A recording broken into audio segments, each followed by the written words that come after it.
So what do you call a cat eating another cat? Come on. Catabolism. Huh? Huh? Isn't that great?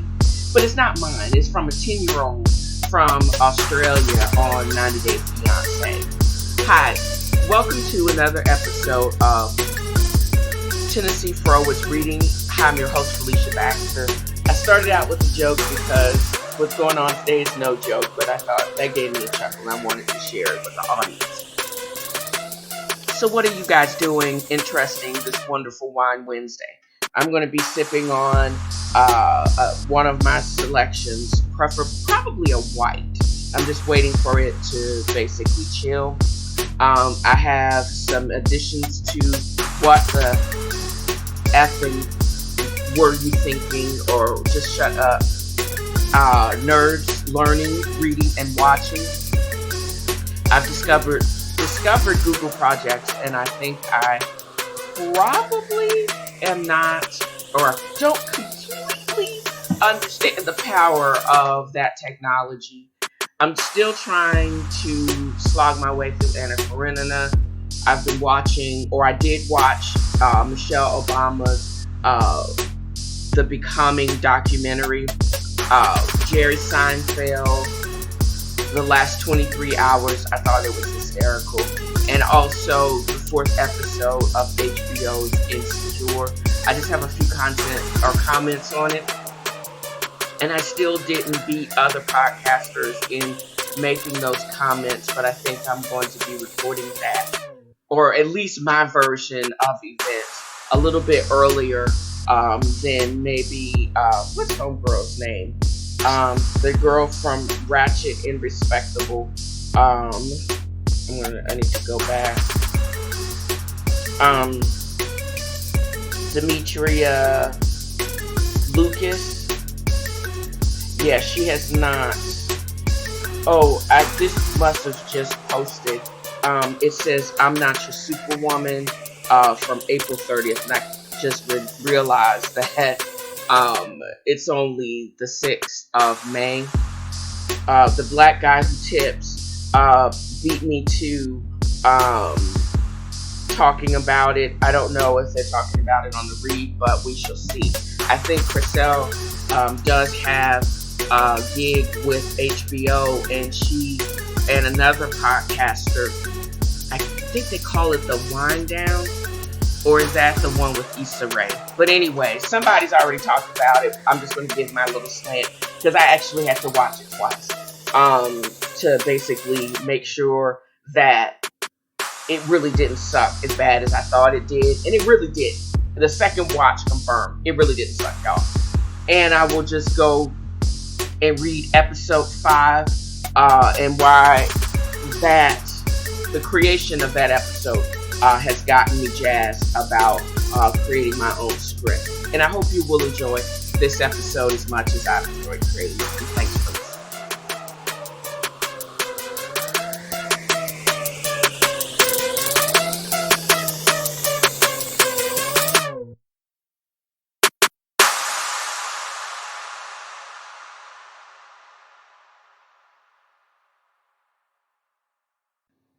In this next session, I'm just going to go ahead and apologize. There's going to be several dropping of the F-bombs, couple of shits and MFers, because I cannot speak on what is going on in the current news cycle with this deadbeat administration and the general kaflukiness of the current state of the United States during this pandemic.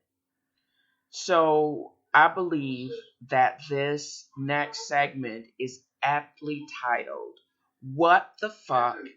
Jedi Mind Tricks, News Cycle Reboot, and Kanye Really?" So, Jedi Mind Tricks. I want to go on record that I firmly believe the dumbass in charge is cuckoo for Cocoa Puffs, but he's crazy like a fox.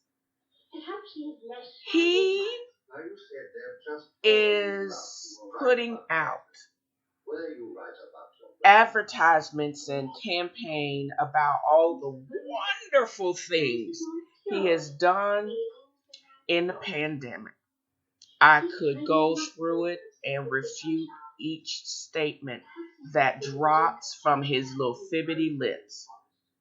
But I don't got that kind of time, and I don't think there's enough wine available that would be able to get me through it without yelling to the top of my lungs. You want us to forget that you called the pandemic a hoax as soon as January, when it was obvious that you were stalling not to tick off the Chinese and some whack ass trade deal. You waited real late. It wasn't until March, when we had already hit over 30, 40, 50,000 deaths in this country, to force the industry or other industry to make personal protective gear. And while we saw frontline workers using ski masks and trash bags for gowns. And then when people started going about their own routes of getting this necessary equipment to work, you had your thugs confiscated. And I don't know where they put it. Are they putting it in the same uh, um, uh, uh, storage units that the people are now just finding water that was meant for the hurricane victims in Puerto Rico from 2-3 years ago? You term somebody when they refuse to push on them a potentially dangerous drug that would just so happen to be made by your cronies. When you refuse to push contracts again to your cronies for the equipment and medicines and etc. necessary to fight this scourge. You tweet out bitterness, venom every single night when your ass should be asleep and thinking through this stuff. You dismantle the very service from the beginning and throughout your administration that could actually help us identify, test, and isolate so we can get a better handle on this scourge. We have no means of support, no means of tracking and maintaining these diseases that's decimating communities and what we call culture in our country. And you threatening to dismantle the expert panel in the midst of a pandemic when we don't believe any of y'all. The lies you tell and you continue to tell, and they are publishing and producing and calling this shit news every single minute on every single day of the United States 24/7 news cycle. Screw you, you Cheeto complected motherfucker. I'm tired of listening. I'm tired of hearing this shit. I'm over it and I'm done. And that's why I'm writing and posting early, because I had to turn off the news because I almost screamed myself into a migraine. I'm so sick of the travesty of what we call news in this country. I'm so sick of the venom, the bipartisanism, the blame game. I'm just so tired of it all. I would prefer to hear stories like that of former President George Bush, who seems to be a voice of unity and support with his words of encouragement that are better far received in this time, instead of the nonsense at the dunderheads of the news cycle, and the lies and the bullying and the blame shifting and the daily freaking Trump rally that are such an assault to my senses. I am all for a news cycle reboot. I don't think we need a 24/7 news cycle, but if you're going to do it that way, we're going to need to do something differently. One of my former bosses, and I granted, I have hated the majority of these motherfuckers But and the reason was I thought for them to be in a position of leadership, they were a bunch of dumbasses. But the particular dumbest of the dumbasses said something that has stuck with me almost 4 years after I left this company. He said, don't come to me with problems if you already don't have 2 or 3 solutions worked out that we can also discuss. I realized that he said some dumb shit and he was lazy as fuck and he was also stupid as fuck. But that is that's some smart shit. And that's how he is kept, and because I think he's still working there. That's how he got his position. He surrounds himself with problem solvers, even though he's a dumbass. He surrounds himself with competent problem solving people that are already going to give you solutions to some pretty intense uh, problems. My issue was I figured out that I could just bypass the middleman and go right to the source. People would actually come to me and ask for these problems. And he got pissed off that he couldn't take credit for it because it was all strictly Felicia Baxter. And that's how I had to leave because I wasn't a team player. Fuck you, don't care. But that's pretty smart. So if you are going to report, I say all that to say, if you're going to report on the problem at the issue that is the pandemic, you got to change your tack. Don't present, we are still going to need proven data and real numbers, not watered down bullshit because the low IQ motherfucker that calls himself the president, he don't understand it and his cronies don't understand it. But what you do is you highlight and update the stats. You do the remembrances of the losses because of the virus and all the death. But then you sprinkle it with stories of hope and endurance and community reliance and how countries like Korea, Norway, Germany, and New Zealand have the shit on lock. You could give the Cliff Note versions of the administrative inability to combat this pandemic.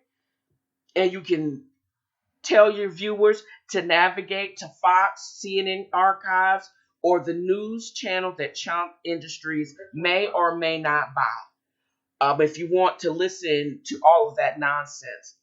But if you redo the news cycle to really reflect the problem, potential solutions to the problems, all of the vaccine data that's coming out between Pfizer and working with New York University, the sister down in Georgia that is working on the CDC's version of this, or the National Institutes of Health, and the group out of Oxford. That's what the people need to hear.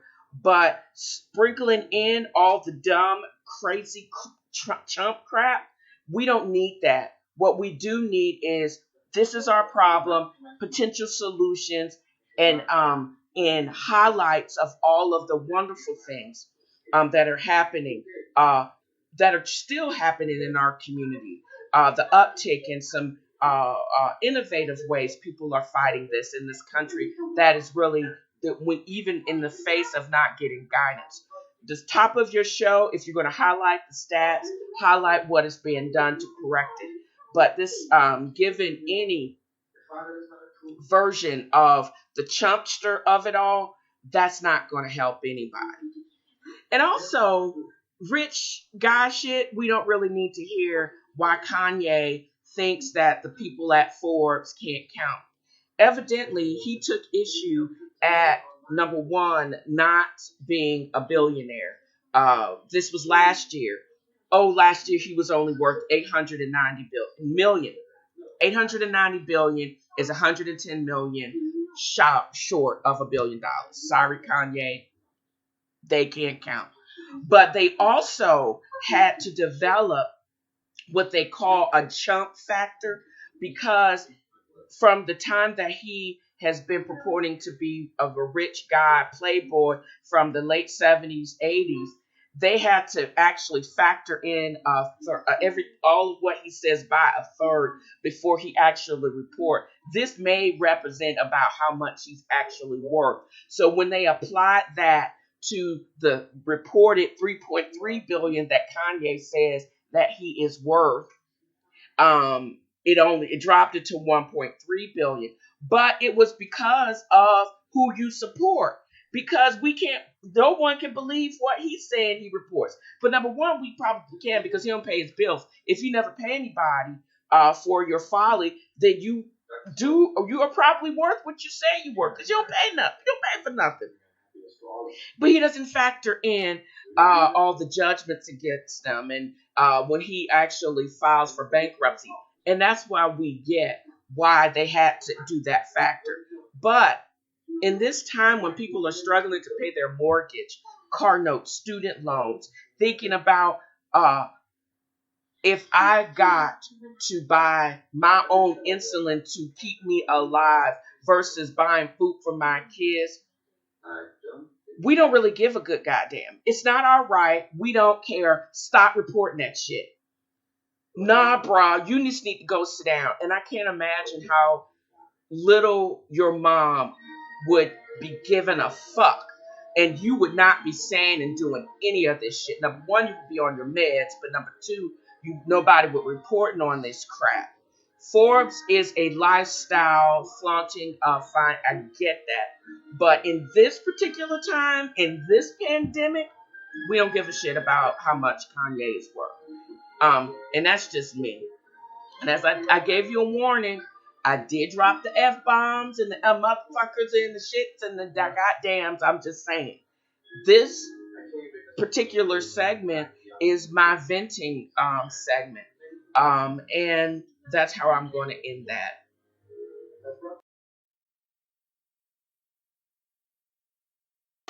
So, what are nerds like myself learning, reading, and watching? I'm learning about an interesting bit of software called Google Projects. I hit upon it by looking up for different places in my screenplay, Hamilton Heights. The fifth episode takes place all through Europe. And so I called upon Google Earth to look up some of these places. As a part of that technology, there's projects because I'm also trying to learn about live action and how to create sets using pictures and other real places. And Google has done a really good job of incorporating that type of technology into its projects technology. So I'm figuring out more and more of that daily, and it's become an invaluable source for especially my episode 5. I also just looked up, are there non-paid services that I could actually get my script legitimately in front of Hollywood and even BBC production companies. How do I do that? So with that research came up the trusted service called Screencraft. And I'm learning daily, I just learned about it today. But there's just so much information that they have it available. And there's also script editing services. And there is a screenplay prize that is in addition to there's a cash prize and you get invited to one of the seminars, but the overall grand prize winner, either in film, TV, or short category, they'll receive personal introduction and phone calls with one or more of the top Hollywood literary managers that are looking for emerging drama screenwriters. I'm hoping that the premise of the African American version of the heiress will make it, because the top three winners' project information and log lines will be circulated and recommended to the network of over 60 Hollywood managers, agents, producers, and development executives. And it is so different than my indie book that I published last year, which very well could be developed into a screenplay. But I believe that Hamilton Heights is already for streaming teleplay, and I'm hopeful that other people will see this my vision, and the final project will still have my voice. I'm learning something. This passion project is also a source of learning and creating, and it's also entertaining to me at least. Now, in addition to writing my screenplay that I've actually finished up, and I'll actually be reading it in its entirety at the end in the next segment of this podcast. But I'm also trying to get through Anna Karenina by Tolstoy. And one of the things that I have found that dude is kind of talking me to death. I know it's a great work of literature, but yo, it is a grind. He published it in segments between 1873 and 1877 in The Russian Messenger. There are dozens of major characters. It spans over 860 some pages, depending on the translation and the publisher.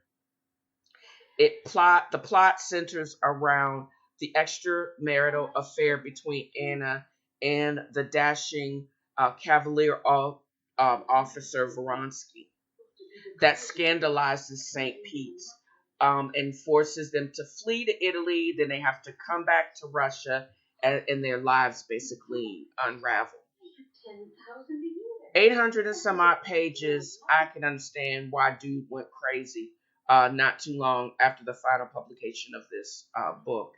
And it goes through so many hiccups and frivolous details that is driving me crazy having to slog through. I'm still at the first 100 pages, and I'm just getting to the point where the character Levin, who is completely and utterly in love by a family friend, Kitty, and of course he's the only Jewish character I suspect in this whole work. And we all know of the pogroms that the Russians tried to extricate from the culture of Russia, but that's neither here nor there. Levin is just getting up the courage to um, propose to the fair Kitty, and of course she's in love with the Vronsky character that is going to hook up with Anna, one of the main character, and who is the namesake of the book. Just get to it. They got skating, they're slaying. I think there's a war in there. I don't know if Napoleon shows up. All I know is he just needs to get to the point. I'm going to finish reading it because it is a great work of literature, and I have to continue to figure out why is such. I find the writing flowery, convoluted, and the portrayal of the Anna character as a harlot and being persecuted because she does not love her husband, I find flawed. But again, this is me talking the 21st century and not 19th century Russia. And you gotta basically temper your criticism of a time period and not give it the side eye, because it's two different completely time periods and cultures. And I do get that. And moreover, I think there may be some truths hidden in all the flowery language that may be applicable to these are troubled times. it could be an interesting read. You just have to get through all the BS and hear fours and what to fours of Tolstoy. I'm also watching or have watched Michelle's Obama, this documentary that has followed her throughout her becoming uh, showcase and tour. And it was it was wonderfully, I thought, shot. I read the book and I always find so many more truths in every iteration. She is a phenomenal woman against all the odds. She never lost herself, and she is who she is. You can take her or leave her, and she does. She's outside. She don't give a crap. And it just made me proud that she was our first lady, and she will go on as first lady Michelle Obama, who it seems like she had to recreate the position. She did not let the position recreate her. It's just only one component of the brilliant and strong female that she is. And I found it amazing, and it is a great look. And I found out about it on the news this morning. That's when I basically had between because I had to stop screaming at the TV at the top of my lungs. And I'm so glad I found out about that before I actually turned the news off. And then followed up with that is Crazy Jerry Seinfeld's new Netflix series, 23 Hours to Kill. It is too funny, quintessential Jerry Seinfeld, but also with the Larry David feel to it because you could tell he's an old rich white dude when he changes the the B in the bucket list to F and riffs on that, and all of us can relate to it. No, I can't relate to the gobs of money that he actually has in the bank, but I could relate to the everyday humor that he does bring up, besides the bucket list and porta potty, and being going from the single man to the married man, and when you're never right, and it's just a very good set, and you could really truly interchange Larry David in for Jerry Seinfeld, and he's right. We've watched him for years on stand-up comedy, then in Seinfeld, and then the stuff that he said I could be doing anything else, but I want to be here. And he was actually very funny in his riff on that. Comedians in cars getting coffee. I watched all of that, and I'm waiting to see if they're going to drop a new season towards the end of this year. Probably not so much because of social distancing now. Um, and I wonder what is his take on the pandemic and people and the shenanigans of people protesting and not being able to work from home. I don't think I've seen anything about along those lines on Instagram. I've seen Colbert riffs on CBS in the morning, but nothing like a COVID comedian set. They have all of these icon versus icon of music riffs on Instagram. Uh, could there potentially be something between the former members of Seinfeld, or Seinfeld versus Jamie Foxx, or Seinfeld versus Eddie Murphy? I don't know. On Instagram, who knows if they've thought about quarantine comedy, if we're actually ready for that. Also, I need to get out my notes on Insecure because I have posted for the last several weeks about the series, and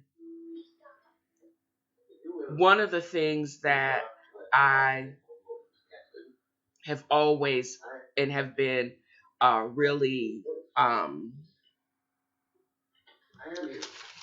interested in, and I take pride in, and maybe that's just being an ex DJ's daughter, but um, one of the things that really always um,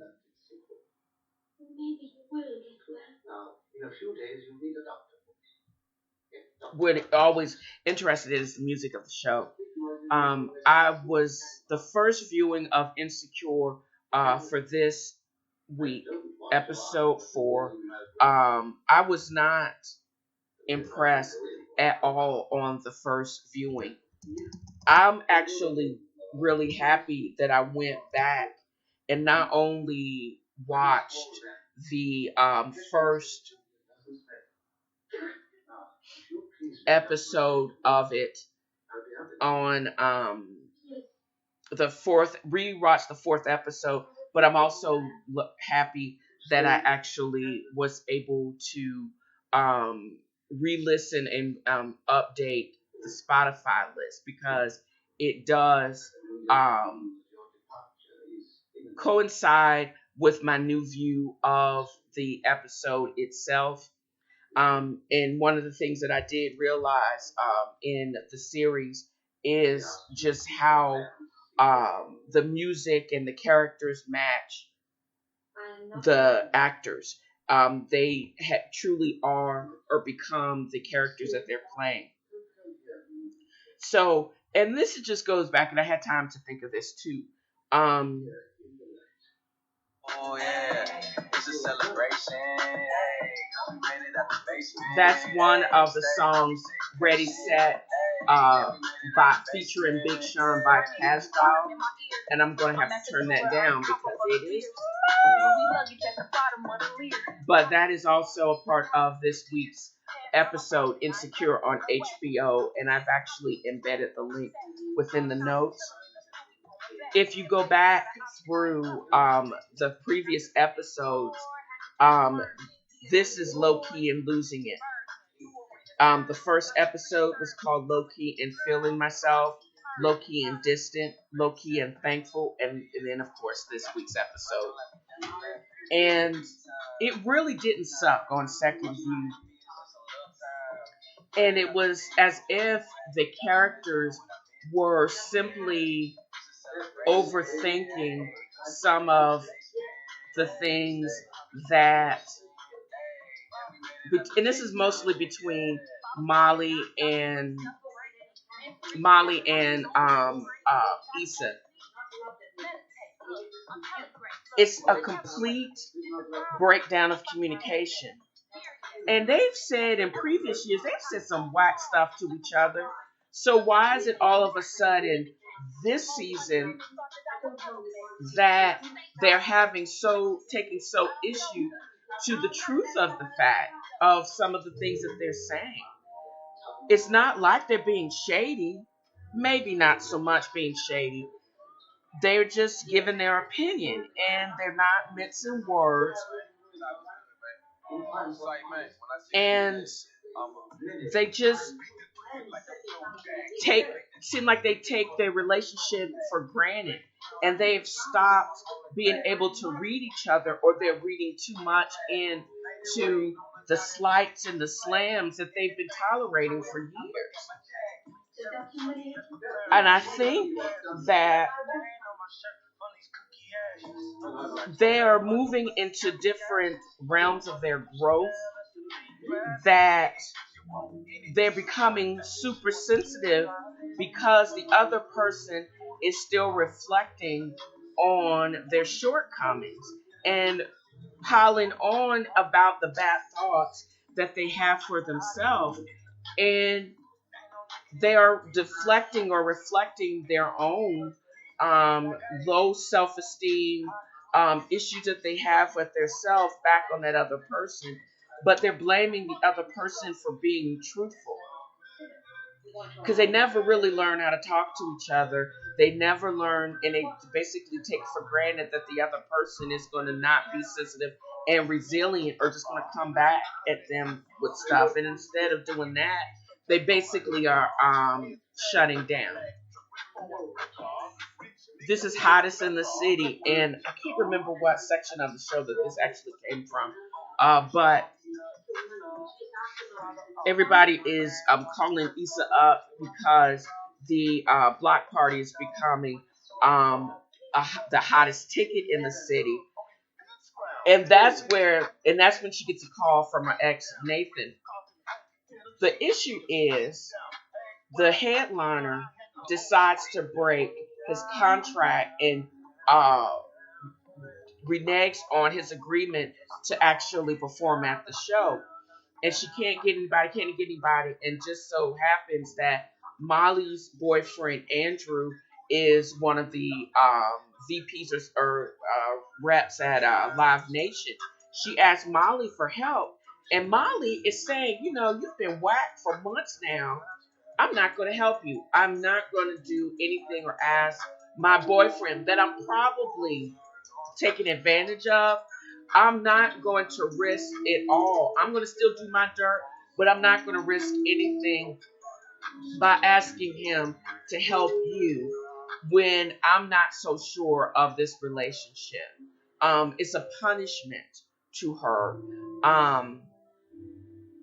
But if they would listen to each other, I honestly think that they would potentially uh, they could actually potentially help each other if they would just sit back and get out of their feelings and get out of their own heads and truly listen to what the intent is, and the true help that each other can give them and be supportive in this time. I think it's just sad that out of all the BS that they've been through, that they're going to end up in a state of not talking to each other at a time when both need all of the support from their best friends that they can get. They just need to basically figure this shit out in order to be able to keep it moving, because they both seem to me, to be on self-destruct mode. Because I think at the time that I have a feeling that Issa's not gonna, she may or may not, because we can do Jedi pull rabbit out the hat. Black women are good for that. And we may see not only Nathan helping her, but the other dude that she cheated on Lawrence with, the same, that is going to actually be able to help her to get another headline, and she's going to be able to pull off this block party. But I'm not so sure if Molly is not going to molly up her relationship with Andrew, and she is going to need someone like Issa to help her work through whatever Mollyism she's getting ready to inflict on this non-brother in the upcoming episodes. We're only on to episode 5. I'm thinking that Issa and HBO bought 10 episodes, so we're only 50% through, and we can get a whole bunch of stuff in the that could be shoved into the upcoming episodes. It seems that certain details like the MacBook Air, where they eat, Issa's gear, whoever her stylist is here, the music director, all of that stuff is on fleek. I think nobody uses that anymore, but I don't care. But they took this episode, although the second, as I said, the second watch, it didn't suck as bad as I thought it did. But I thought the writing and the episode progression in the first 3 episodes were much better done than this episode. But that's just me, and who am I? I'm only an amateur writer, so there you go. So this is probably one of my favorite parts of the show, where I get to share with you my passion project, Hamilton Heights. I've been still waffling between calling it Hamilton Heights or Harlem Heights, but I think I'm actually settled on Hamilton Heights. I'm just also still trying to figure out 3DS to create the live action version of this, as well as working with Google Project. And so much so because that is most consistent with this particular part or this particular episode is because of all the places all over the world that the Catherine Sloper or Cat Sloper character actually travels. Just in recap, the previous episode, episode 4, ended with the massive breakup between Maurice and Cat Sloper. She rose up after her meeting with Marcy, her assistant, and Phyllis, her de facto agent in the United States, who, as they are leaving the Whitney, they come to Pastis, and outside of Pastis in New York, they see her mother, Kat's mother, Dr. Ophelia Sloper, as well as Maurice and Gabby, who is obviously pregnant.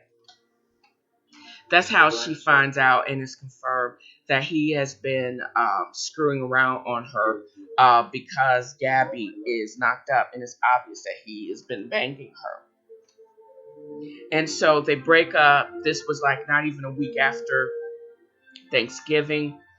And sometimes the weather in New York can be kind of flaky, but this is 2018 New York City and global warming, just saying.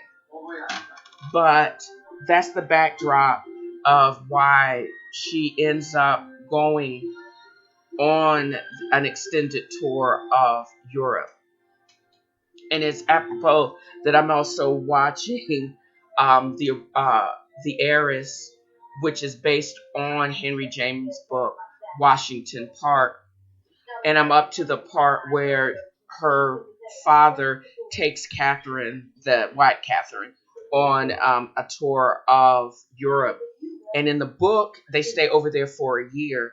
On the movie, they come back when they get to France, and she mentions a restaurant that Lavinia had told her that Maurice Morris Townsend had told her in the movie, but it went off just a little bit differently.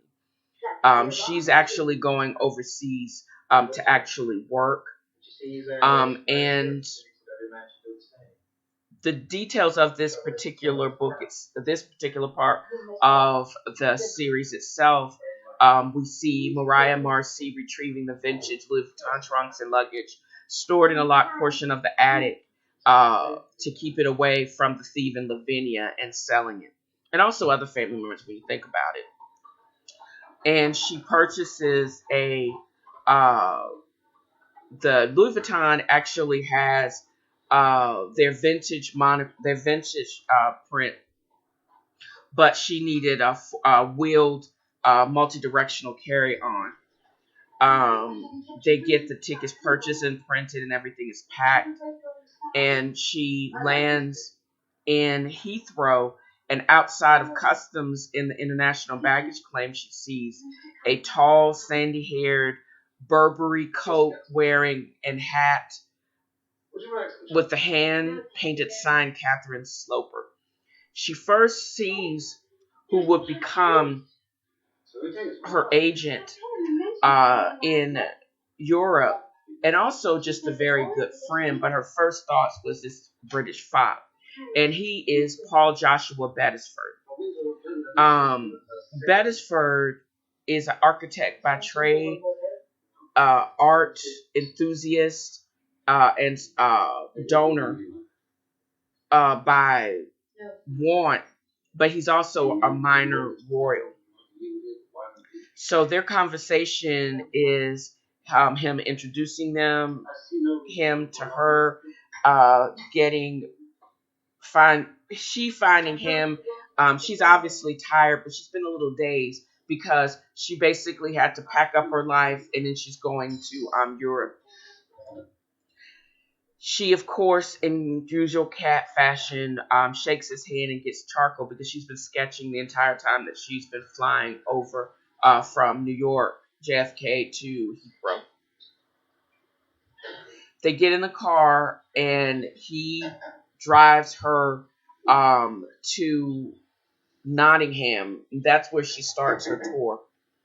They arrive at the Nottingham city center. She passes by several historical structures, and they park near St. Barnabas Cathedral, a Catholic church, and park. They get a quick bite at Philpotts, and she notices just how clean everything is. Philpotts is an actual deli that is in uh, near the city center in Nottingham. She gets PJ espresso, croissants filled with chocolate, clotted cream top biscuits and marmalade, which becomes, of course, one of her favorite meals. PJ or Paul Go, which he goes by, says to her, "You know, Nottingham is older than the United Kingdom." And of course, I left off United Kingdom. And Kat's like, "Really? My knowledge is mostly about Robin Hood stealing from the rich and such."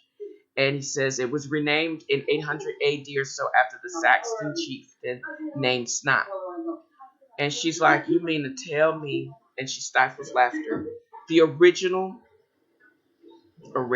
is also misspelled. Original.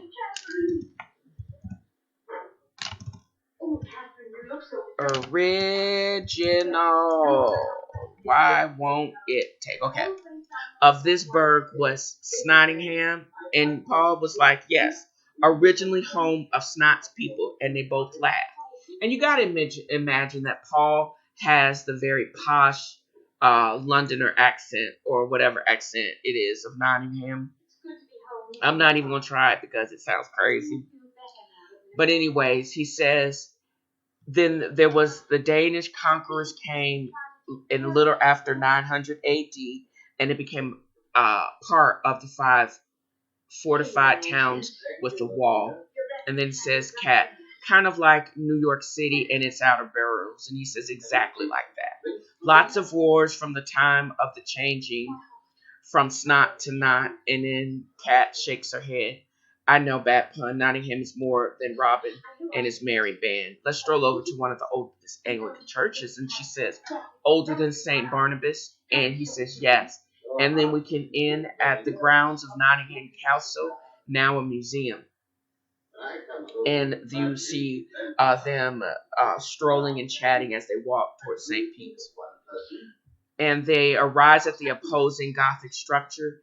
And Kat mentions or says, "This is an amazing structure. It has withstood attacks from everyone, including Hitler." And he says, "Let's head inside." And they meet up with the cleric. And he says, "Hello, Sir Paul. If this is the only way to get you into church, I will take it." And he says, "Welcome, Miss Sloper, to St. Peter's." They all laugh, and he says most of the church records are now on microfiche electronic, but we are working to continue to preserve and restore many of the original records for posterity. And they walk through. She notices the paneled interior, the elevated choir stand and pulpit, and they remark on just the beauty of the carving and the actual structure of the church itself.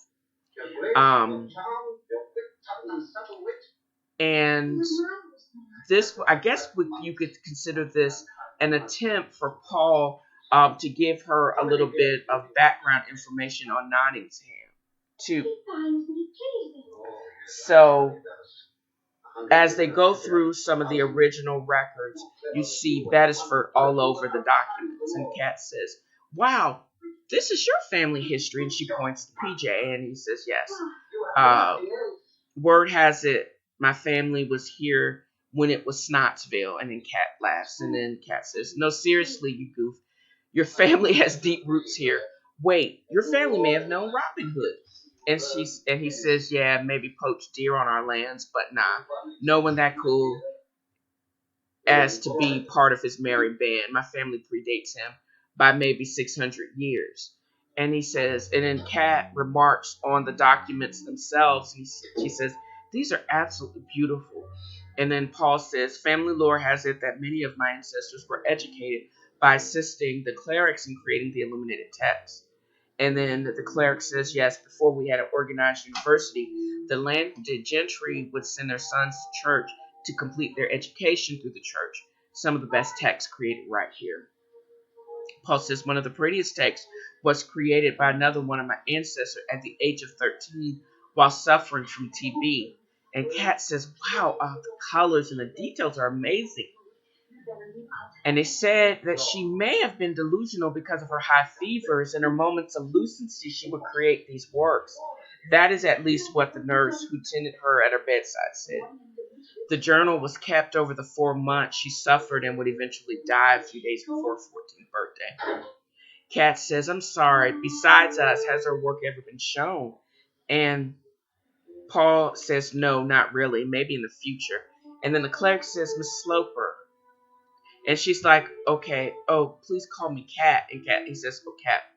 Okay, Kat, if you're going to be here for a while, would you think about helping us curate a Word of God through art series? And Kat says, I would be honored. And then the cleric says, you would have full access to our archives, painting history. We would have an extended recorded history, also saved electronically. And we, with your involvement, you have access to the National and Royal Archives and through the National Trust, all the funding. And Kat says, I'm so honored and I really can't wait to get started. With the Lady Bedford illumination as the central draw. And Paul says, my father would have been so proud knowing someone would be seeing these after 1,000 years later. How amazing. And the cleric says, well, preserving the family and the church tradition. And Kat's like, well, one and the same. And the cleric says, let's circle back in 2 days. This will give us time to work out the legal aspects with the addition to the grant. And I will phone later tomorrow to discuss location. Kat says, I'm thinking of using the spaces here at St. Pete's and other churches as well as chapels of the universities. The cleric says this would be a unifying between the denominations, or at least starting the dialogue of religious unity.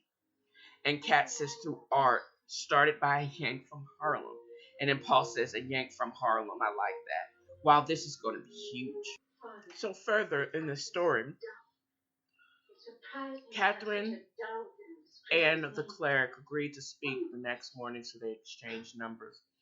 They shake hands at the front of the church, and PJ and Kat descend the stairs and walk through the rest of Nottingham.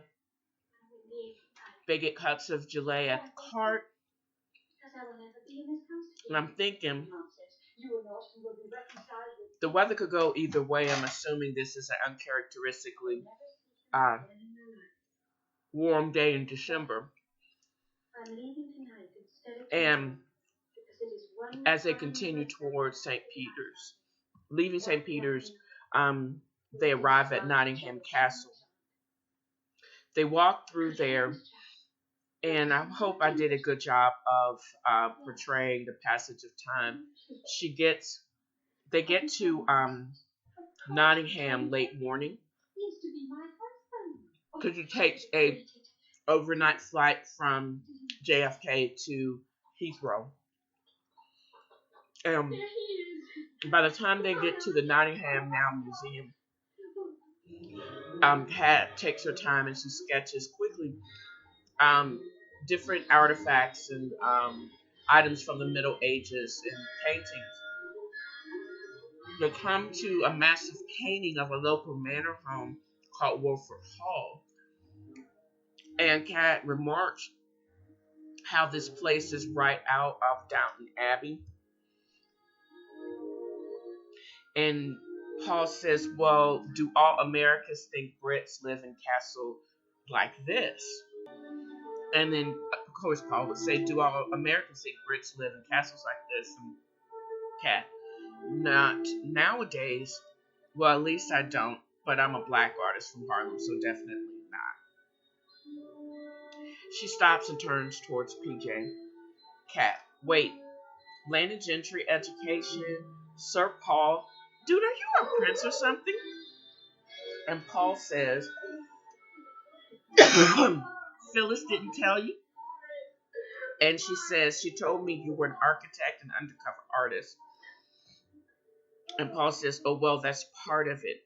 My father was the 15th Marquis of Beresford, making me 16th, and heir to Wolford Hall, and points towards the monumental painting. And she says, that's your family house. Well, yes, and my house. And then Cat, and I'm staying with you there. Paul, yes, your apartments are over what was once the carriage house in beautiful view of the gardens. Cat, are you royalty? Paul, yes, kind of, distantly related to the British royal family, but closer to the family in Norway. They walk out into the grounds. Cat, I thought gentlemen didn't work. Paul, back in the day they didn't unless the fortune was lost for some reason. They continue to walk towards the old trip to Jerusalem. The oldest, or one of the oldest bars in England.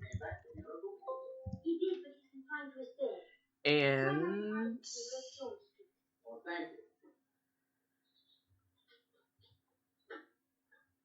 Paul says, my great-great-grandfather felt power of education and demanded a rigorous education for all of his sons and daughters. Even though he knew nor his children would never be clerks or bankers, they would all be apprenticed to the most successful in banking, mercantile, and even royal dog. And Kat says, the royal porcelain maker. Paul, yes, they experiment with using the porcelain to create pipes for our gardens first at Woolford, and then expanded to the university and then all of Nottingham.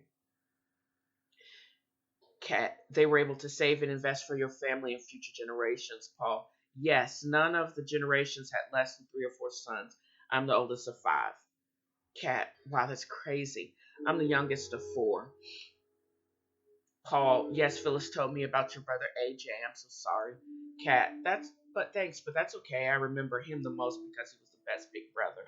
My other brothers died before I was born. One to SIDS and the other 2 to infection. My dad died when I was 3, but I have my uncles, his brothers Quintus and Nut, and my aunt Elizabeth's husband Curtis. Paul, so much loss. My dad died when I was 27, and I still felt like an orphan when he died. And Kat, what about your mom? Jet set and mostly distant. I grew up here. They divorced not too long after my youngest brother was born. He, Mitchell, grew up mostly in the French Riviera and Italian chateaus of my mother's boyfriends and husbands. Kat, well, you had distance making it easy for her to ignore you. I live forgotten in the same house I grew up in. Paul, my father seemed to lean into being a really good dad for my brothers and I, making sure we got our studies but still worked.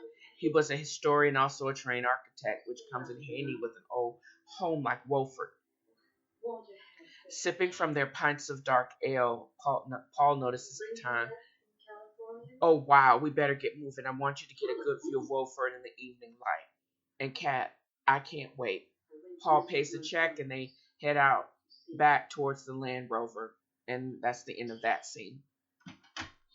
Wolford Hall, early evening. Their breathtaking views enter the grounds to the front gates. The main house truly is Downton Abbey like. Now, this is actually based on a manor in Nottingham. It's not called Wolford, it's actually Wollaston or something like that. The original house was completed. This is Paul talking to Kat, by the way. The original house was completed in 1583. It was gutted by fire in 1600, rebuilt, and then fully remodeled between 1785 and 1800. Then another refresh with the plunder from the Napoleonic Wars. The house is situated now on a 500-acre remnant of the original vast estate sold off by successful generations. before the 13th Marquis restructured the estate, and then my father, before he passed, ensured that it would partially maintained through the National Trust. The walls kept out the rest of Nottingham during the Industrial Revolution when the boulevard kept getting too close to the front doors. They pull around the drive to the former carriage house, and she climbs the steps and enters the apartments with ceiling to floor windows overlooking the formal gardens, with a beautiful lake sparkling at dusk. Cat, this is so surreal and absolutely beautiful. Thanks so much for letting me crash and for the introduction to the Reverend and another project stemming from that. Paul, adding my ancestor Amelia Julia Beresford, a child, showcasing her work with yours, not your. She lives on. Cat, I think both of our legacy is our art. We just have to get it out there, and tries to stifle a yawn. Paul, right. You have been traveling for 10 hours and a full walking tour of Nottingham. You must be ready to drop. And thanks, Brink says to the workman who appears and lifts the luggage in the trunk out of the Land Rover. I think I need to add the action where they go back downstairs because that would have been done. He hands Cat the keys. This is yours for the duration. So let's meet for breakfast and square in your schedule tomorrow. If you follow the path to your right to the back of the house, that's the entrance to the kitchen. We can take our breakfast and eat outside the conservatory and work through the details of your show and schedule if you like. Cat, I can't wait. I can't thank you enough for all you and Phyllis have done. But you're right, I'm exhausted. Can't wait to talk to you more tomorrow. I won't expect you before 9 Nottingham time. Rest well. She says thanks. And she tells him you as well and thanks, Paul. Paul smiles and walks towards the main house. Next scene. This time, after that initial introduction, they end up in the French-Italian Alps, and it's daylight. The time leading from Heathrow and meeting the cleric and Paul in the first show and the work with the Anglican cleric was a whirlwind. She's inside one of the main family rooms at Woollerton. Woollerton is the actual name of what I'm basing Wolford Hall on, so I need to change that, and I just did. Next to a roaring family fireplace. The fireplace is draped in evergreen, a beautifully decorated tree in the room with nutcrackers and snow globes on every surface. With the light snow starting to fall, there's a backdrop to a Christmas card. Cat creates the hand-painted cards addressing family members of the States. Paul comes in and admires Cat's work, and Marcy and Mariah enter carrying cocoa and Baileys. Paul says, so, Cat, will you be returning to the States for Christmas? And she says, probably not. I was looking forward to this year, but things change. And Paul, shame though. Why not come with me and my friends to the Alps for Christmas? For skiing and a bit of tomfoolery through the New Year. And Cat says, so, I'm down for the tomfoolery, but I don't ski. So, Mariah, we need to shop for ski outfits. Mariah, I'll help you pack yours. All I need is a warm coat. Because my old ass will not be getting on any skis. They all laugh. And then next scene is the ski resort near Tigues, France, near Aspace-Quille Resort. They all arrive in a van, and they're met by Giuseppe Portillo, a burly Italian and also a cousin of Paul's. Giuseppe welcomes them and laughs heartily and says, welcome to Alsace Chalet, cousin Paolo. Get in here. Of course he has an accent. I ain't got no Italian accent, so I ain't trying that. And he grabs him in a great big old bear hug. As Paul extricates himself, he introduces each of the guests, and it's the same as repeated. Paul says, everyone, this is my little cousin. Contradiction in terms. Giuseppe of Lombardy, formerly last Duke of the same. And Giuseppe says, what? My 85th grandfather didn't gamble away. Paul, his wife buried in the backyard. and she and her children will go on to produce the best Chianti in Italy. Giuseppe, well, there's that. Come, let's have some. Everyone is herded inside for mugs of coffee spiked with Irish whiskey and Chianti if they so choose. I don't want to do it. I don't want to disinherit my only child. I know that you don't. You'd like to think of me sitting in dignity in this handsome house, rich, respected, and unloved. Paul, well, here are our lift tickets for our stay. Marcy, Cat, and Phyllis eye each other and the tickets warily, and Phyllis says, I think I speak for us. We will meet you with warm cocoa at the ski lift stations, but we will not be skiing anywhere. Cat says, yeah, I might do some cross-country snowshoeing, but Phyllis, but the former Hasidic Jewish girl from Brooklyn in me sees strapping sticks to my feet and hurtling down a mountain is some crazy white boy shit, and they all howl laughter. Then we cut back to Maurice, and he moves to Queens. Cat life was saved because she could create and being removed from New York. But from the time that his betrayal is revealed, his life basically spirals down the drain.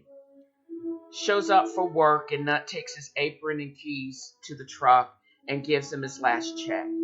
He tries every day until Cat leaves for England, knocking and getting turned away by Mariah.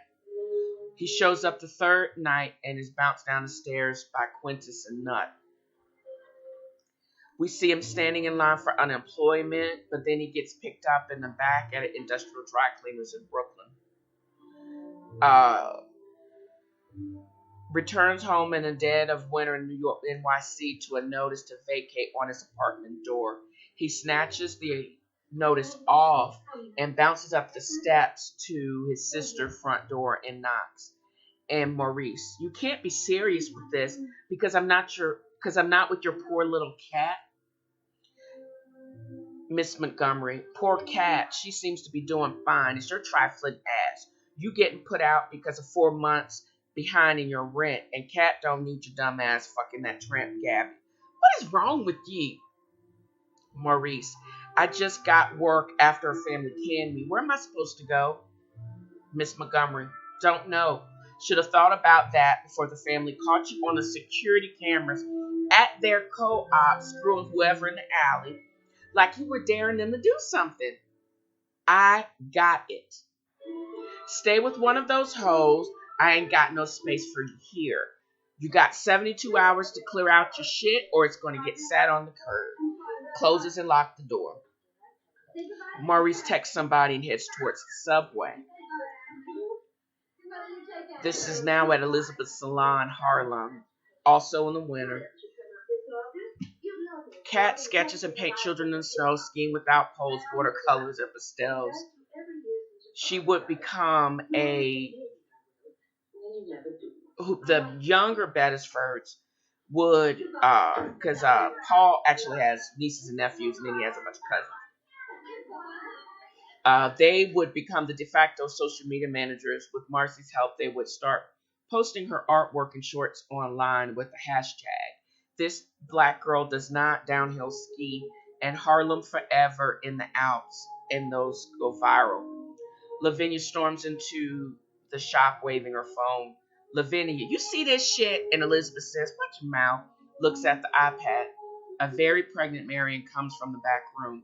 Marion, did you see the hashtags though? That's hilarious. And both Elizabeth and Marion laugh. And Lavinia, she acts like she's some kind of princess on a grand tour. Kind of like in the Heiress, but just saying. Skiing in a chalet in the Alps. She needs to bring her black ass.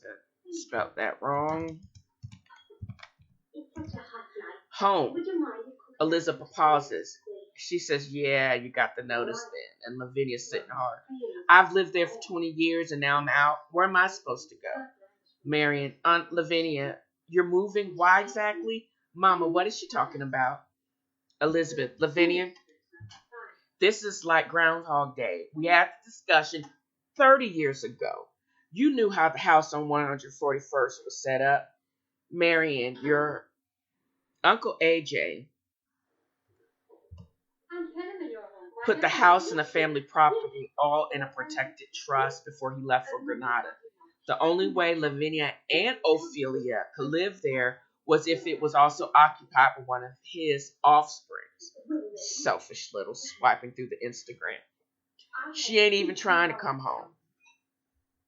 Forgot a couple apostrophes and capitalized Instagram. What happened, Elizabeth? What happened is Cat must have notified the estate trustees with her intent not to return.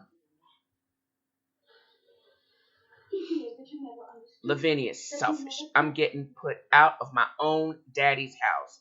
Elizabeth. So not only can't Lavinia live there, Ophelia has got 90 days to vacate. Marion. You mean Uncle AJ did not leave it to Aunt Ophelia? Elizabeth. Nope. Ophelia would have sold it and bounced a long time ago, caring nothing for ownership and family tradition. She wanted a house in the country and wanted nothing to do with Harlem. Lavinia. I don't have anywhere to go. I have Social Security. That's all. Y'all have to do something. Elizabeth. Y'all who? You sold your shares in the family trust to chase after Penniman and hocked everything you could. You don't get a say. Lavinia, that black hippie bitch won't even help me out after all I've done for her. Marion, yeah, okay. But that aside, do you blame her? Look at the post and look at her work. This is the best ever. She has to stay right where she is, living her best life. Lavinia, but what about me? Elizabeth, what about you? You're a grown-ass woman. You'll figure it out. And the scene ends with Lavinia sitting pouting in the salon chair. Then Harlem meets Harlem spring early morning. Through Paul, she would meet several like-minded minor royals with similar tastes and family connections and an appreciation for art. In a garden, putting finishing touches on her Harlem Street water park series, she's painting in plein air. A cousin of PJ, Drake Bull, pulls up, taking cylinders out the back seat in a wrapped piece of art. PJ meets him and helps him with packages as they walk towards the garden. Cat hears them approach and smile, wiping her hands. And Paul, hey Cat, this is my cousin Drac I told you about. Cat, Drac, it's so great to meet you, Drac. He has a Danish accent. When PJ told me he was hosting an artist from Harlem, America, I couldn't wait to meet you, Paul.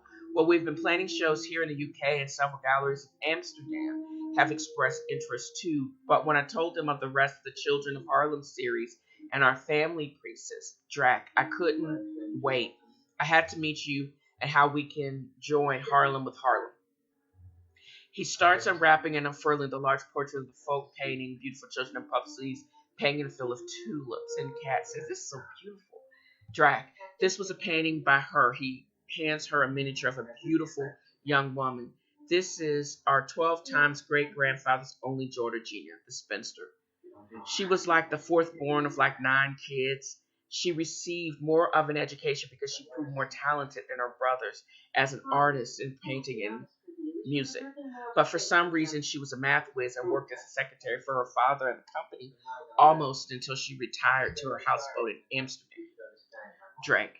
The early Bettis were plunderers and sailors. That's how we originally landed in Nottingham. Paul, part of Snot's people. Drac, you really didn't tell her that story. Cat snickers. Paul, of course I did. Drac, sheesh. Once the wars were over, they settled into shipping and trading for profit all over the world. Silk Road, Polynesia, Caribbean, and Harlem. He points to several maps with trade routes from Amsterdam and Portugal to West Africa and into America, Caribbean, and South America. Mariah and Marcy carry trays of tea-covered fruit and sandwiches, Cat's favorite chocolate biscuit. Mariah looks at the map spread out. Cat. Mariah and Marcy, this is PJ's cousin Drake. Look at these maps connecting our Harlem to everywhere in his Harlem. Mariah notices and pauses. Mariah. These look like the routes of the Middle Passage bringing slaves from Africa to the rest of the world. Drake. Yes, ma'am, that is unfortunately exactly what these routes are. This map dated 1769 was the last of its kind for our family shipping companies. Paul. Our families became Calvinist converts and didn't jive with slave trade. Drake. They shifted mostly to shipbuilding and continued with the textile and such, but the routes to Africa stopped. Paul, soon after that, the family finished his house and gardens, and my family home in Amsterdam too. Everyone settles in to eat, and Cat begins her Traffickers and Middle Passage series. They will include frame maps and the works by the ancestor. Drake begins to record the creation of Traffickers and Middle Passage series. Cat will put together a multimedia installation, and her creation of the portraits would be time released first in Nottingham and would premiere at the former Dutch Trading Company building, now Museum Event Space in Haarlem, Amsterdam. I chose your work, And I you think of it that way. I will try. just realized I thought I wrote. No, I didn't. Yes, Morris. I neglected to write the part about Will you forgive me? Maurice in Queens, but I'm not sure if it's neat. I might think on that. But anyways, I forgave you a long time. transition to Haarlem, Amsterdam in the spring. Kat would meet with Marion and Art Townsend in Amsterdam, and they would bring Marion's new daughter. Marion, you are so beautiful and it is gorgeous here. I love New NYC, but this is next level, Kat. I know you realize so much that you thought was important, not so much now. I wasn't sure you would believe me. Marion, and here even the flowers at the deli seem like repros of all of these. She points to the tulips in her darling mimic her. The beautiful tableau of Cat recreates another series of Harlem children in Harlem, with the subject being Marion, Art, and the baby Silver. She paints tulips in full bloom, canals, houseboat, and become part of a very lucrative springtime series. Maurice in Brooklyn, the tiny studio with false wall making it a one bedroom. Baby's crying. Gabby sitting looking out the window to rats running in and out of the overturned garbage cans. Gabby barks, "You getting paid soon?" Maurice says, "From where?" Gabby, "I know they cut your hours at the cleaners, but I know they paying you under the table to drive." Maurice, "Well, my legit wages are attached for child support by you and all the other thirsty bitches." Doesn't even continue to scroll through social media. Swipes and enlarges a scene of a happy cat in short video by Drake. Gabby snatches up a crying infant startled to momentarily stop crying. Storm short distance and look at what Maurice is looking at. Gabby knocks iPad from his hand and it bounces across the floor. Infant starts to scream again. Maurice stands with his fist ball. Maurice, "Gabby, what the fuck?"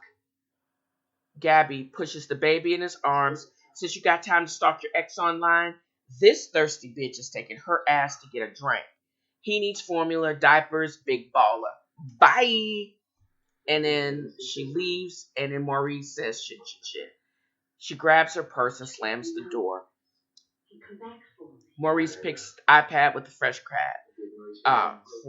Notice a crack. Remember the buttons I bought for you in Paris? Cat working in the garden with Wolfer Hall as the backdrop. Scrolls down to the comments by Lavinia. "We got flowers here in NYC. You need to bring your black ass home." And Cat, whose handle is Cat Artie, and says no. Maurice starts thinking of a possible new roommate or rekindling things with Cat.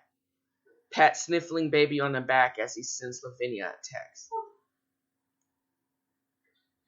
Harlem comes to West Berlin, Hamburg Day. Cat remains initially in Nottingham, then debuts in Harlem, Amsterdam, Stockholm, Barcelona, Paris, Switzerland, and then Bavaria and Western Berlin. Paul, Giuseppe, and Drake invest in Three Cousins and KAH Live Action Studios.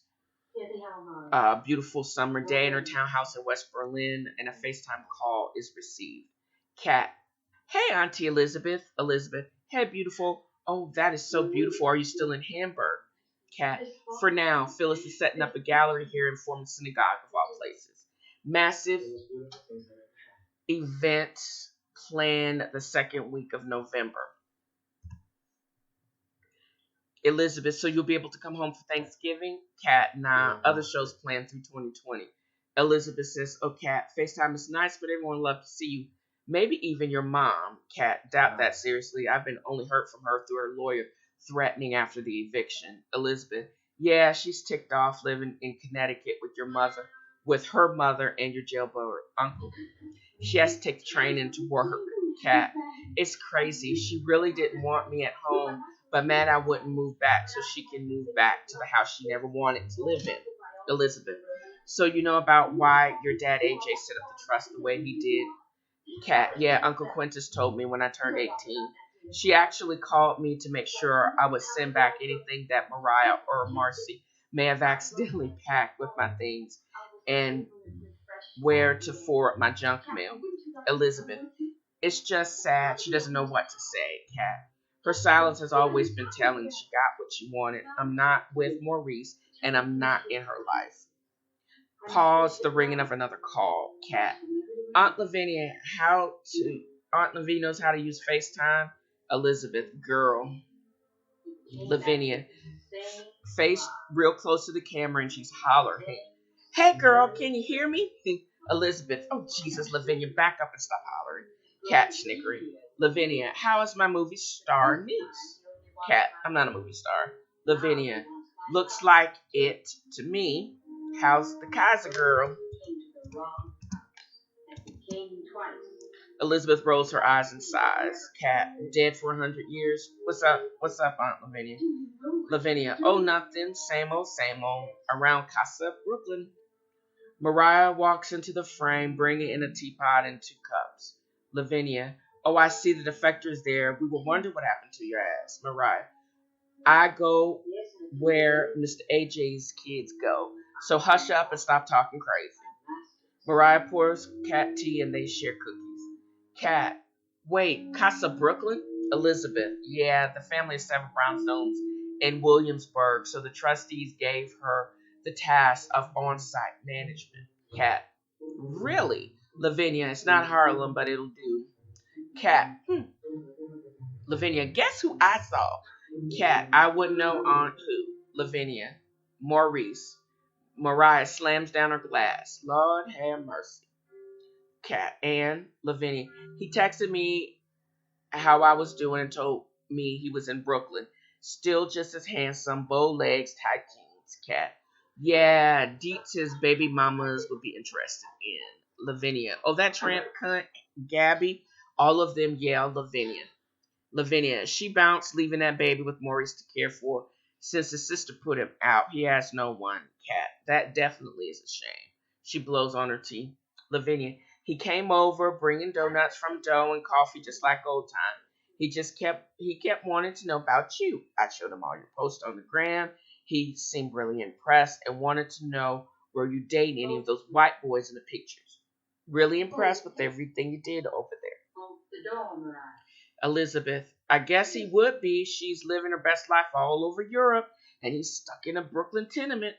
Lavinia, well, also got that part-time gig at Pierre, too. Until he can scrape together enough funds, he and the baby are crashing with me, and I'm glad to have them. Cat, well, you know what you're doing, and I hope both of you are happy. I don't know what any of that has to do with me, though. Lavinia, well, he feels you never gave him the chance to explain or make it up to you. Then Quintus fired him and threw him down the steps at 143. It's been really hard for him, for all of us, while you're living it up in Europe. Cat, so now I know you have talked to him because you're talking like a fool. You know that baby he had with Gabby, and I think that all happened when we were dating. And proceeded to stick his dick in any young thing that would let him. And we have the recordings to prove it. And then both of you are trying to blame my sex on him acting like a rutting pig. You can't explain away that behavior. Lavinia, you really need to hear him out. Why? He's a good black man that made a mistake. After mistake after mistake. Lavinia, well, Cat, you really should want more from me than scraps of some deadbeat man. Or is that all you know? Or he dips and you will be alone again. I gotta go. I have work to do for my show. Elizabeth, love you, bro. Take care of yourself. We're proud of you, Cat. Love y'all. Lavinia sits quiet for one. Cat his in meeting. In scene. The Children of Harlem series premieres at the Apollo in 2020, but she's still planning in Berlin. There's a formal invitation from the Artists Guild in New York for major display at Phyllis Meyer, at the Whitney, and several other spots. Artemis Cho is another one of her advisors. So as soon as the Artists Guild invite came in, we started getting all these requests for shows all through NYC. They thought that premiering the live action short would post talk at the Apollo. Cat. At the Apollo? I can't even think about it. I haven't been to anything there since I was a kid and saw New Edition there, and falls back laughing like a lunatic. Phyllis. This is the only way to come to Harlem. Don't you think? Art. But we have to be real flexible. There's something going on with the SARS-like virus coming from my fatherland, China. My cousin texted me about it. People dropping like flies. Paul.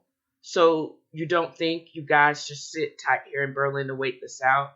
Cat, nah. I think if I have to get sick, I would love to be at home at least. But we can work on some evacuation plan in case I have to get out of NYC in a hurry. Paul laughs. Mariah and I will stay here and monitor things. Mariah. I'll get my cousin to open up your house and get your space ready in Harlem, Miss Cat. It's been closed for almost a year now. Phyllis. That's right. You have a family home and gardens in Harlem. Cat. Yeah, my uncles tend the garden and they can stock the house on the supplies. We can have a reception there for select sponsors. Paul. Harlem back to Harlem. That is going to be amazing. Cat. Let's do it. I can't wait to get back to New York. Maurice wants to reconcile. The premiere was for the week of Valentine's Day. Cat initially arrives and stays at the Ritz-Carlton to much fanfare. She's dressing in her massive presidential suite at the Ritz. There's a knock on the door and Marcy answers. Mariah. Oh, hey, Maurice. I don't think Cat is expecting you. Maurice. No, you're right, but I would really like to have these. I would like her to have these roses. Marcy steps aside and shows him the room filled with gardenias, violets, and roses. Marcy, I think she's covered. Maurice, come on, Marcy, I just need 5 minutes with her. Marcy sighs and rolls her eyes and lets him in. Cat, stunning in a black cheek dress with jewel choker, hair in a frohawk. Cat, hey, Marcy, who's at the door? Maurice, what are you doing here? Sidestep in the door. I wanted to congratulate you on your show and everything. Cat. Thanks. Maurice, you look so beautiful. And I wanted to give you these flowers. And thanks. Do you mind if she's handing them to Marcy? And Marcy says, tossing these? Sure. We have to jet if we're going to get to the Apollo on time. Maurice, I know you're busy, but I just need to know if you don't hate me. Cat's like, I forgave you eons ago. Not healthy to hold on to the rage. Maurice, and if we can be friends again or something. Cat, I don't think I could ever hate you or anybody. Maurice, maybe somehow you could love me again just a little. Cat, very little. Marcy groans. He takes Cat gently in his hands, tries to kisses her, and catches her ear because she turns and draws her into a embrace. Her face is broken. She's cringing. Maurice, oh, Cat, I've waited so long just to hold you again. We have to make up for lost time. Cat breaks away from his embrace, gets one of the glossy invites to the after gathering at the family house at Hamilton Heights. Cat, we can talk more here. You can have some cognac and two-step with Lavinia like the old days. I will make sure she won't wear the peignoir. Maurice laughs heartily. Maurice says, I can't wait to see everybody. It's like coming home. Cat says, I'm sure. Maurice says, I have to go get a few things in my son. I really want him to meet everyone. Cat, okay, see you soon. He brushes his lip roughly against her cheek. Maurice says, yes, I will see you at home. and he bounces out of the room. Marcy had never closed the door. Cat stares at the door a minute. Cat, the same tired lines, the same BS, like he can use Jedi mind tricks and poof, I forgot all the shit he did and on camera. And now he wants my love too. He had it and tossed it when he put his dusty dick in that tramp Gabby and those other hoes as well. And I'm going to fix it so he will never come back again. Cat, the gathering was canceled. We're still going back to Berlin after the show, right? Cat says, yes. Will's up on Giuseppe's plane at 2 a.m. out of Ottawa. I'm going to need you to run a little errand for me, though, with this note. She takes out her Tiffany and Boss stationery and begins to write. End of that scene. Apollo. Marcy's busy out front of the Apollo. Lavinia walks up. Lavinia, I need 10 more tickets and I didn't get my invite to the meet and greet at the house. Marcy says, guess what? You weren't invited and no to the 10. Lavinia, you clipboard wannabe. You don't run shit. Marcy says, actually, yeah, I do. And if you continue to be the fool, you won't get in at all. Mm-hmm. And Gabby and her crew walks up. Gabby stops and coughs. Marcy sprays her hands and wipes herself down with wipes. Marcy, oh, hell no, Contagion. You ain't coming in here. Bye. Before the show starts, Marcy places the handwritten note in the royal crown bag and hands it to Mariah's cousin who goes back to the house at Hamilton Heights. The write-ups and associates with Rock Nation would keep the premiere and her work in the news cycle for weeks to come. She would not know it, but her dismissal of Gabby kept herself and everyone in that packed theater from getting infected with COVID-19 that day. In less than 15 days, Gabby and her entire crew would be admitted to the ICU at Sinai in the city. Her girlfriends would make it out into nursing homes due to their strokes at ages 25 and 26, but Gabby would die alone calling for Maurice. Her obituary is simply one of the growing list of names and ages and date of death. Cat, okie dokes, Maurice. Virtual scene, Harlem, but she's in Hamburg. The live-action Harlem Children premiered to rave reviews. Jay-Z would be the moderator and would lead a very deep conversation and discussion of Cat's work. Cat takes her bows to thunderous applause. Right after the show, she, Marcy, Phyllis, and Artemis would then duck into a waiting blacked-out limo and be whisked away to Ottawa to fly nonstop to Tegel International in Berlin, but not before setting up a video call with Jay-Z for a collaboration with Rock Nation and upcoming artists. While they're going to Ottawa, there's a fade into the street in front of the Sloper Hamilton Heights home. There's a arriving Uber at the Hamilton house, at the same house. Maurice steps out. Lavinia hands him the baby. The driver gets out to help with the bags and suitcases. The house is dark except for one light on above the door. Maurice gets out and rings the bell. Mariah's cousin answers and hands him the Crown Royal bag with the note sticking out. Closes and locks the door. He carries it back down to Lavinia. The baby starts squirming and whimpering. Lavinia, FaceTime Cat's number. What the fuck, Cat? We were at the house and it's locked up tighter than Fort Knox. Ain't nobody here. Maurice pulls out the letter and it reads, this is the last drink you will ever have at my expense, so enjoy. You are a liar. You're not even a good liar. And you fucked all those bitches and God. Now you and my sorry aunt can go fuck yourselves. I'm going back to Berlin. Boy, bye. Maurice says, Catherine, you don't mean this. You can't mean this. Catherine and Marcy leading, walking into the jet breezeway. Cat says, bye, bitches, and ends call. Fade with Cat's back walking onto the plane. And now they're in West Berlin. The success of the show only overshadowed by the world convulsions due to the COVID pandemic.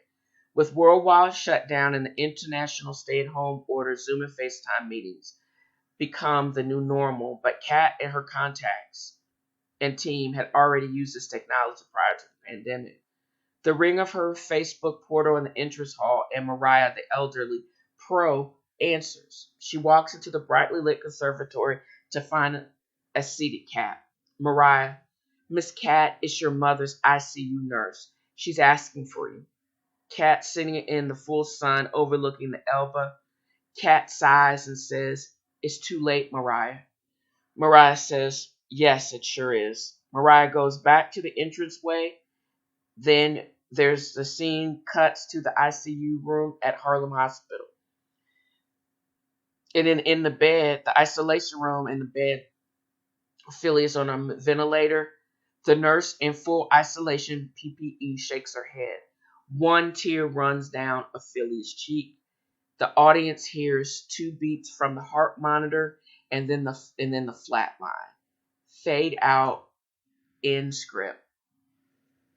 I think the tie-in with COVID and finally Cat telling both Maurice and Lavinia to kiss her ass speaks to many things. And one of the things is the reality of death that looms with the pandemic, but also how your own family members are not always in for your good. They are just as selfish and just as opportunistic as the next guy.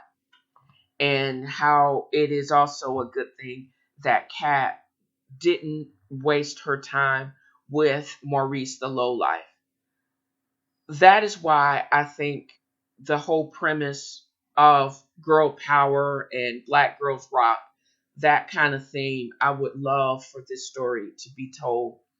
I'm hopeful that my voice and the way I'm telling it is relatable and you will root for Kat Sloper. If you are like-minded and you think the same way and you have some suggestions, please don't hesitate to hit me up at TNFroisreading.com. Or excuse me, TNFroisreading@gmail.com. I will read your suggestions, make adjustments if necessary, and also, if they're non-trolly, we'll read your suggestions even online. And I can't wait to talk this in more depth by you, the listening audience. Thanks.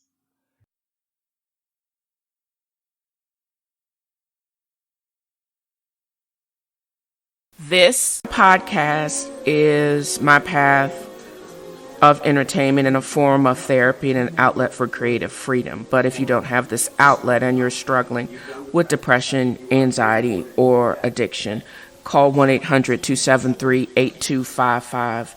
It's available 24 hours a day, every day. And there's also an on-site chat feature at suicidepreventionlifeline.org/chat/. If vodka is your problem, call 1-800-662-HELP. That's 1-800-662-4357.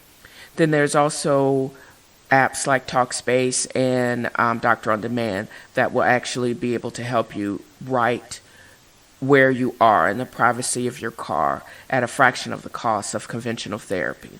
It's okay not to be okay, and it's definitely okay to ask for help. Please navigate to www.Dale's Angels Inc. for all special offers and updates on nerd news, as well as you can drop me a line at TennesseeFroisReading@gmail.com or even leave me a 2-minute non-trolly message at 423-463-0658. All non-trolly messages may actually be read or played during the podcast. If you like what you're hearing and you want to support continued great content, please become a patron at podbean.com/thetalkingfro or put 5 on it and leave me a tip at paypal.me/FeliciaDAI. And I hope you have enjoyed this podcast as much as I have enjoyed creating it.